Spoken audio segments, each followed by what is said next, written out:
সকলকে জয় যিশু। শুভ সকাল বন্ধুরা। আজকের বাণী ইসাইয়া 43 অধ্যায় পদ সংখ্যা 18 এবং 19। ভগবান এই কথা বলছেন, আগেকার ওই সব ঘটনার কথা তোমরা আর মনেই এনো না, আর চিন্তাও করো না অতীতের ওই সব কথা। দেখো, আমি এবার নতুন কিছু করতে চলেছি, আর এরই মধ্যে ঘটছে তার প্রথম স্ফুরণ। তোমরা কি তা দেখতে পাচ্ছ না? হ্যাঁ, মরুভূমির মধ্য দিয়ে আমি এঁকে দেব একটি পথ, মরু প্রান্তরের দিকে দিকে বইয়ে দেব জলপ্রবাহিনী।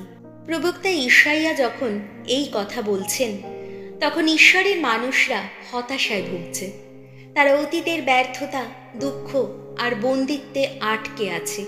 ঈশ্বর তখন এক আশ্চর্য বার্তা দেন, আমি নতুন কিছু শুরু করতে যাচ্ছি, পুরনো কষ্টগুলো ভুলে যাও, আমি তোমার জীবনে নতুন রাস্তা খুলে দেব। তুমি কি কোনো ভুলের জন্য নিজেকে দোষ দিচ্ছ?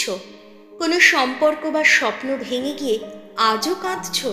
শুনে রাখো, প্রভু তোমাকে বলছেন, এই কষ্টের মধ্যেও আমি নতুন কিছু শুরু করব।